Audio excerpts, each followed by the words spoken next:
जय महाराष्ट्र. यावेळेची निवडणूक एक विकास पुरुषाच्या माग खंबीरपणे महाराष्ट्र राहिलाय आणि मला राहायला मिळालं. माझ्यासारखा भाग्यवान नाही. एकनाथजी शिंदे हे विकास पुरुष आहेत. त्यांनी आज जो महाराष्ट्राचा कडे बघण्याचा दृष्टिकोन, त्यांचा जो त्यांची भाषणाची उंची, त्यांची लाडकी बहीण योजना आणि त्यांना मिळालेली जी खाती आहे त्या खात्याचा पूर्णपणे ते महाराष्ट्रात विकास करतात. या सगळ्याला बघून मी शिवसेनेत प्रवेश केला आणि आपल्या पुणे शहराचा विकास झाला पाहिजे. अनेक वर्ष विकास थांबलाय, त्या विकासाला कुठेतरी चालना मिळेल ते एकनाथ शिंदे साहेबच देणार आहेत. या दृष्टिकोनातून आम्ही आता कामाला लागलोय. प्रभाग क्रमांक 36 याच्यामधून आम्ही आमचं पॅनल उभं केलंय. आमच्याकडे मच्छिंद्र कांबळे म्हणून, मच्छिंद्र ढवळे हे आमच्याकडं ओपन मधून पुरुष मधून आहेत. इथं परदेशी ताई आहेत, इथं लगस ताई आहेत आणि मी स्वतः आबा बागुल.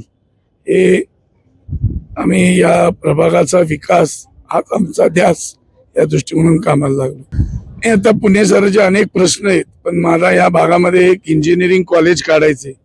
मी शिंदे साहेबांशी बोललोय आणि आम्ही इथं इंजिनिअरिंग कॉलेज पहिलं काळाची गरज आहे.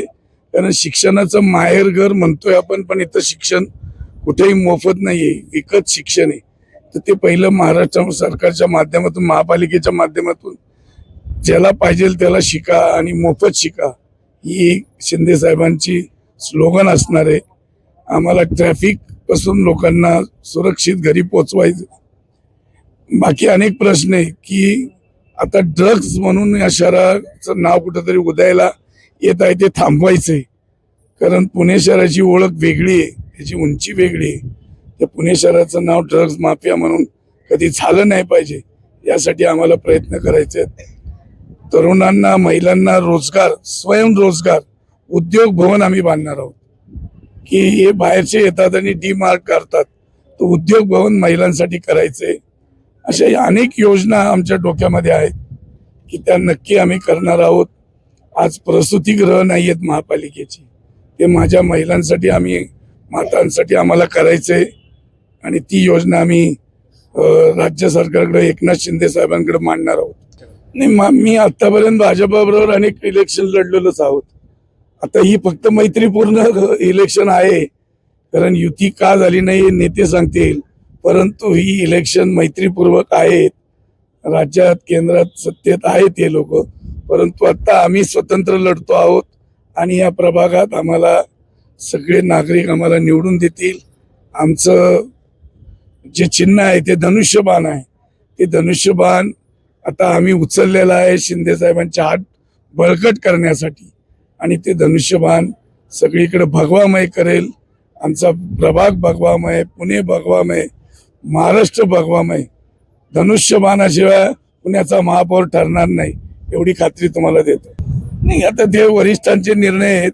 आपल्याला आता एकच आहे की धनुष्य घराघरात पोचवायचे आणि शहराचा विकास करायचा आहे. प्रभागाचे मी सांगितलेले प्रश्न अनेक आहेत, परंतु इथं उद्यानं पाहिजे, चांगले रस्ते पाहिजेत, फुटपाथ पाहिजेत, ट्रॅफिक मुक्त शहर करायचंय, 24/7 अर्धवट राहिलेली योजना पूर्ण करायची, चांगलं शिक्षण द्यायचंय, आपल्याला उद्योग भवन बांधायचे आणि या महिलांचे हात अजून सक्षम करायचे, तरुणांच्या हाताला बळ द्यायचंय आणि त्यांना इतकं मोठं चांगलं मोफत शिक्षण द्यायचंय की त्यांना रोजगार, नोकऱ्या करायची गरजच नाही, ते स्वतःच रोजगार निर्माण करतील. असं हे पुन्हा आपल्याला करायचंय. सगळे जनतेचाच गुलाल असणार आहे. हा एकनाथ साहेबांचा, शिंदेचा गुलाल असेल. आमच्याकडे जेवढ्या सीट दिल्यात तेवढे गुलाल शिंदे साहेबांचा उधळणार आहोत. प्रभागाचा निकाल आजच लागलाय. प्रभागाच्या निकालाला काही नाही. प्रभाग हा आमचा प्रभाग हा निवडून येणार आहे. त्यात कुठेही आम्हाला नाही दिसत. तुम्ही पहा ना सगळीकडं की तुम्हाला दिसेल की उमेदवारांची त्यांच्याकडे कमतरता आहे, त्यांच्याकडे उमेदवार नाहीयेत. पळापळ चालली, आक्रोश चाललाय, चांगल्या लोकांना घरी बसवलंय आणि नाही त्याला उमेदवारी दिली. या वादात मी पडत नाही. आमचा प्रभाग सक्षम आहे आणि त्या प्रभागाला सगळेजण जनता निवडून देतील. त्यांना पूर्ण विश्वास आहे. आबा बागुल एक काम करणार आहे आणि त्याचं नेतृत्व जे आबांनी घेतलंय ते शिंदे साहेब सगळ्या बहिणींचे लाडके शिंदे साहेब आहेत आणि एक काम करणाऱ्या व्यक्तीचं नेतृत्व स्वीकारलंय म्हणून लोक आम्हाला भरघोस मताने निवडून देतात. नाही काही नाही, ते म्हणले आता फक्त आबा बागुल आणि शिंदे साहेब. तो म्हणतो मला अनेक संधी मिळणार आहे पण आम्हाला या प्रभागाला अजून चांगलं करण्यासाठी हेमंत साहेब आमच्या बरोबर आहेत, सगळी जनता आमच्या बरोबर आहे.